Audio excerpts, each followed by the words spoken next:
Yeah, but there's a beauty in, you just dance, whatever's happening, you just dance it, if you just dance it out. It exhausts itself, it extinguishes itself, it's fine, whatever your dance is. If it's your practice, then you just dance it out and exhaust yourself.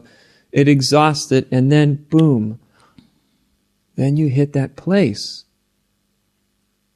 Oh my God, this hasn't delivered me where I wanted to be.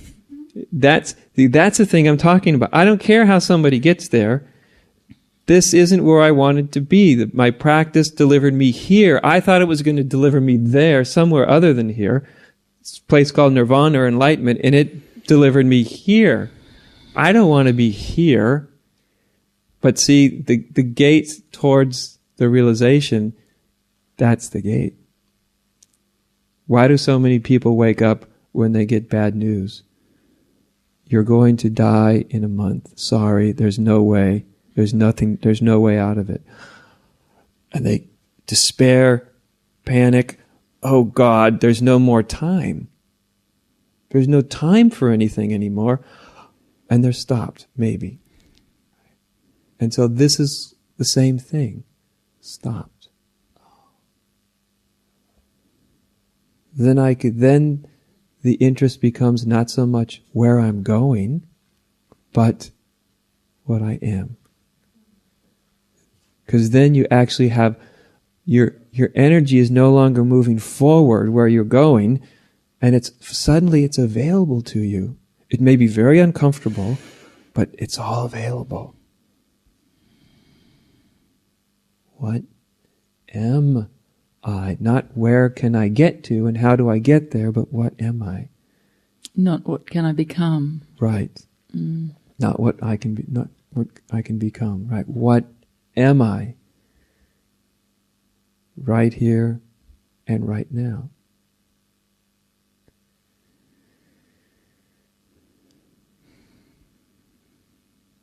Do you get the feel? And see, in that place, there's a sense of tremendous energy. There's the intuition. Something's vital here. This may be the place I always ran from, but you sense in it there's something extraordinarily vital here. There's something very, very alive, right? This is where I see through myself. This is where I see that I am not the seeker. Because that's a death all in of itself, isn't it? I mean, it was a death for me too. I come from the Zen tradition and 15 years and all that, and I'm very thankful for it. It was the avenue that I needed to struggle against. So it played its part, it played it wonderfully for me. And yet, at a certain point, when I started to sort of sober up a bit, I realized I have become not only a spiritual seeker, but I've become a Buddhist spiritual seeker, and I've become a Zen Buddhist spiritual seeker, and I've become a spiritual person who's on all these things I have now added on top of what I was. And when I saw that, I was like, I know that's not really true. I may be on a Buddhist path, but I'm not a Buddhist. I'm not a Zen Buddhist. I'm not a seeker. I'm not a spiritual person. I'm not all these things. This spiritual persona that got constructed along with the path, it's almost unavoidable, actually, that it gets constructed. But again, if you really want the truth, it inevitably leads to the demise of the spiritual persona. Identity crisis. Exactly. Couldn't have put it better. An identity crisis. And when we have an identity crisis, what most people do is shop around for a new one. Really. A better one. See a therapist. Or go, being a Hindu didn't work, I'll be a Buddhist. Or being a Hindu and a Buddhist didn't work, I'll be a Christian. And that didn't work, and so I'll be this, and I'll be an Adyashanti follower guy or girl, or if that doesn't work, and it's just each one of them may have actually served their purpose. They may have actually got you to a point of identity crisis. In that sense, each one of them may have got you where you needed to go, but what most people do is they don't stay in the crisis. They don't find out what they really are. That insecurity is too demanding, and so they hop somewhere else where they can get another identity, become a follower of something different, and a different self, and a little bit more hope, and so they can avoid it for a little more time. But that's okay too, because that'll run out. It's all good because it all runs out. Right? Illusion cannot self-generate forever. And you go, wow, I'm not any of these things.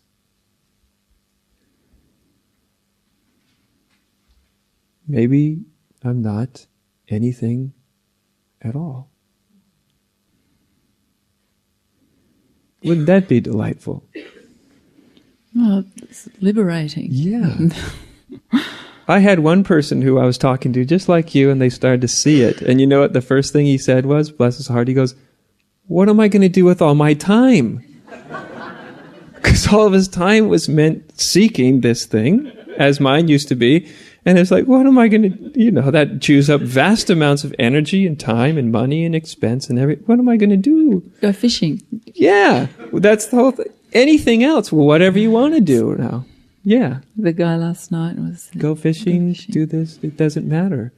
Or do that most scary thing to all egos is just an ordinary life. Because at that point, it doesn't matter anymore. So, Adya, since there's nothing to do, but we are alive and here, yes, we could do something, if only, yes, fishing, breathing, whatever. Yes. Is it about? I know I'm going to use the wrong words. It's okay. You can use the wrong words with me, okay? Thank you. I'm not a conceptual policeman. Thanks. So, is it about being just responding to the moment, attending to the task at hand, and responding to the moment in the moment? That's what happens. Yes. You might end up finding yourself in a police rescue team, or you don't know where it will take you. Right. When you don't have an agenda. That's right.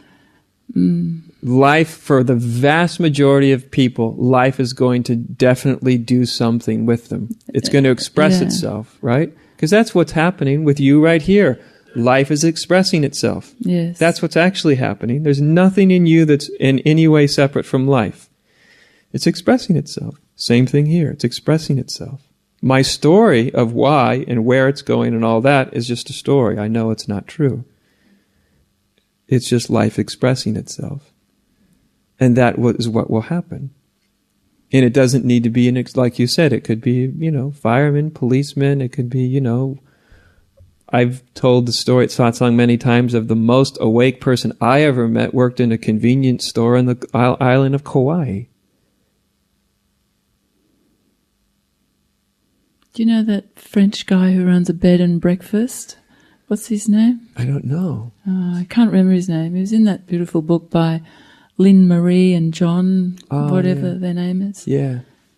And he didn't tell anybody, but people kind of know about him. Yeah. He was a real estate agent before that. Yeah.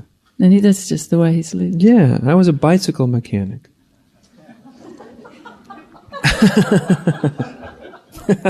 I thought you were a machinist in a factory. Well, that was just after the bicycle mechanic thing. But since I did the bicycle mechanic for 15 years, and I did the machinist thing for about 3. I say the bicycle mechanic thing had much more to do with it. But after that, then I was a machinist the first 3 years that I was teaching. I was a machinist, cranking handles, making little parts. And the thing was, it was fine. It was delightful. Nothing needed to change. It only changed because I just got too exhausted trying to do both full time. But that's the nice thing. It's not going to look any particular way. It's going to look like your grandmother, your grandfather, the store clerk, the somebody, the something. The mind just has these projections that it's going to look a particular way, or it's going to speak about it to big groups, or it's going to be a great guru, or all that. 99% of the totally awake, enlightened people aren't stupid enough to ever teach it to anybody. Consider those who do as an aberration in the universal intelligence. It had a hiccup and decided to do this. Most people, it doesn't express itself this way at all. It kind of leads me to the second question. I'm sorry if I'm taking up too much time, but you're enjoying it, aren't you? Well, I'm getting answers. Thank you. Okay. Thank you. This is a stupid question. What is satsang? What does it mean? What are you doing? What does Which it question? mean? I have no idea what I'm doing. We'll get that clear. What is satsang? Oh, what does it actually mean? Yeah. One of the traditional definitions is association with truth. Thank you. Association with truth, which to the way I would put it in a more contemporary vernacular is, it's the place we come together where the spoken or unspoken agreement is that we're all here for the truth, the real truth, the real truth. That's what we're here for. That's what we are all doing. Me, you, us. That's what it's dedicated to. It's what it's about. Yeah. Thank you. Thank you. You're welcome.